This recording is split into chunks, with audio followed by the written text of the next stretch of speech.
विपक्ष का सबसे बड़ा नेता लोकसभा में leader of opposition Rahul Gandhi, जिनकी आवाज गरीबों, किसानों और अल्पसंख्यकों के हक के लिए बुलंद होती है, उनकी जान पर खतरा मंडरा रहा है।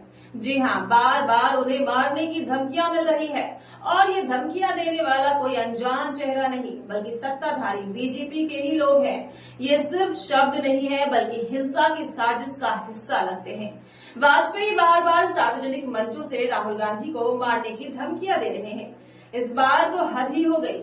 बीजेपी के एक प्रवक्ता ने लाइव टीवी पर कहा कि राहुल गांधी के सीने पर गोली मार दी जाएगी और ये पहली बार नहीं है। भाजपाई बार बार ऐसी हरकतें कर रहे हैं। इससे पहले इन्हीं में से एक ने राहुल गांधी की जुबान काटने की बात कही थी। किसी ने उनका सर काटने पर इनाम तक घोषित किया था। वाजपेयी जिस तरह से लगातार राहुल गांधी को मारने की धमकियां दे रहे हैं और उस पर बीजेपी ने जिस तरह से चुप्पी साध रखी है, कहीं न कहीं चिंता खड़ा करता है। अगर इन लोगों के खिलाफ कार्रवाई नहीं हुई तो ये लोग ऐसे ही हिंसा की बातें करते रहेंगे। क्या पता ये अपने मंसूबे में पूरी करने में कोई खतरनाक कदम भी उठा ले।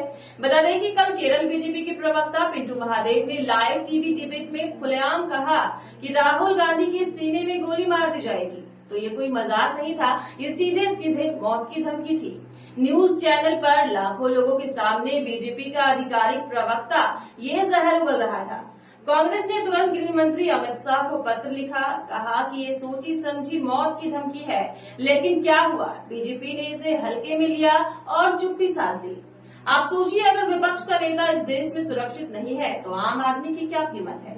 राहुल गांधी ने संसद में सड़कों पर भारत की असली तस्वीर दिखाई है। बेरोजगारी, महंगाई, किसानों की बदहाली, उन्होंने मोदी सरकार के काले कारनामों पर सवाल उठाए, चाहे वो काले कृषि कानून हो या फिर वोट चोरी। लेकिन जवाब में क्या मिला? हिंसा की धमकी। और ये पहली बार नहीं है, ये एक पैटर्न है जो बीजेपी की राजनीति का हिस्सा बन चुका है।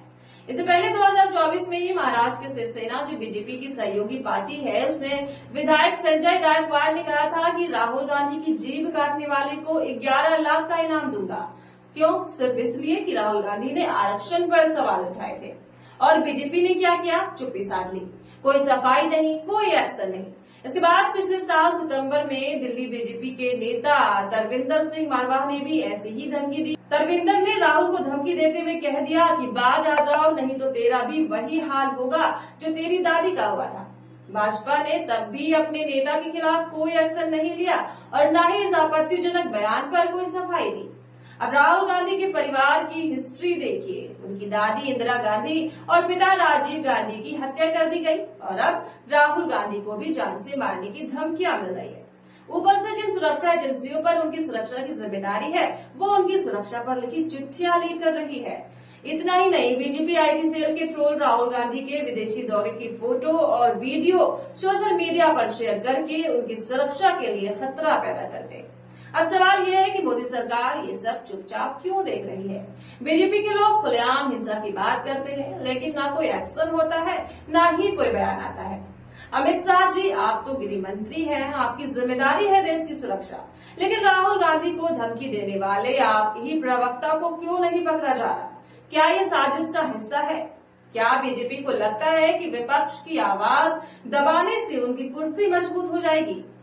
तो देखिए, बात ऐसी है कि राहुल गांधी ने इनकी दुखती रग पकड़ ली है, इनके वोट चोरी का भंडाफोड़ कर दिया है। इसी से बीजेपी तिलमिलाई हुई है।